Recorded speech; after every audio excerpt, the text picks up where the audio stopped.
வணக்க மக்களே, சற்றுமுன் வெளியான செய்தி ஒன்று வெளியாகியுள்ளது. ஓபிஎஸ்க்கு அடிமேல் அடியாம், பிரதமர் மோடியை சந்திக்க அனுமதி மறுப்பு, லெட்டர் போட்டும் பலனில்லையாம். வாங்க வீடியோவை முழுமையாக காணலாம்.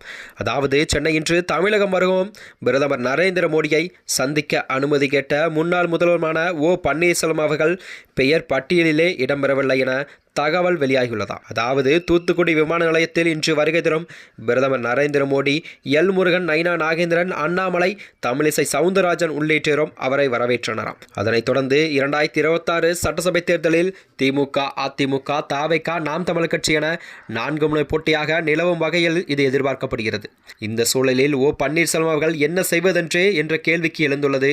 எடப்பாடி பழனிசாமியோ பாஜகவுடன் கூட்டணி அமைந்துள்ள நிலையில் ஓபிஎஸ்ஸின் இந்த அணியில் சேர்த்துக் கொள்ளப்படுவாரா என்ற கேள்வியும் நிலவுகிறதா. அதாவது கடந்த 2024ஆம் ஆண்டு மக்களவைத் தேர்தலின் போது கூட பாஜக கூட்டணியில் இருந்தார் பன்னீர்செல்வம் அவர்கள். பாஜக கூட்டணி சார்பில் தான் ராமநாதபுரம் தொகுதியில் போட்டியிட்டு தோல்வியை சந்தித்தார் ஓபிஎஸ் அவர்கள். இந்த சூழலில் அடுத்து வரும் சட்டமன்ற தேர்தலையொட்டியாவது அதிமுகவுடன் பாஜகவுடன் கூட்டணி வைத்துள்ளதால் ஓபிஎஸ் நிலை கேள்விக்குறியாக ஆகியுள்ளதாம்.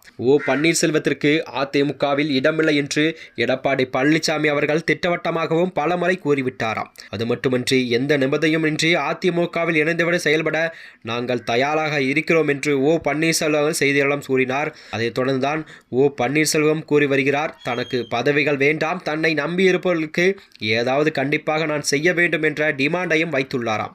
ஆனால் எடப்பாடி பழனிசாமியோ இதற்கு பிடிவாதம் கொடுக்கும் நிலையில்தான் பிரதமர் மோடி மற்றும் மத்திய உள்துறை அமைச்சர் அமித்ஷாவையும் சந்திக்க பன்னீர்செல்வம் பலமுறை முயற்சி செய்துள்ளார். ஆனால் எதுவும் கைகூடவில்லை.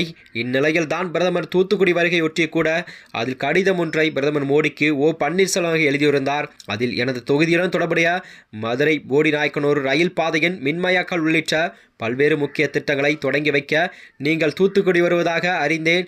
நான் மிகவும் மகிழ்ச்சி அடைகிறேன். இது ஒரு முக்கியமான சந்தர்ப்பம்.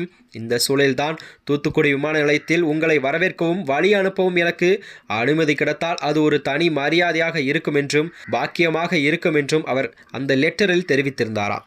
அதனைத் தொடர்ந்துதான் ஓபிஎஸ் இன்று பிரதமர் மோடியை சந்திக்க கூடும் என எதிர்பார்ப்புகள் எழுந்தது.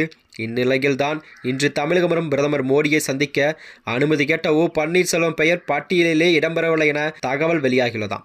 தூத்துக்குடி விமான நிலையத்துக்கு வருகை தரும் பிரதமர் மோடியை சந்திக்க எல் முருகன், நைனா நாகேந்திரன், அண்ணாமலை, தமிழிசை சவுந்தரராஜன் உள்ளிட்டோர் அவரை வரவேற்க தயாரான நிலையில் உள்ளார் என்று செய்திகள் வந்துள்ளன. மேலும் இதுபோன்ற வீடியோக்களை தெரிந்து கொள்ள நமது சேனலை மறக்காமல் சப்ஸ்கிரைப் செய்து கொள்ளவும். நன்றி, வணக்கம்.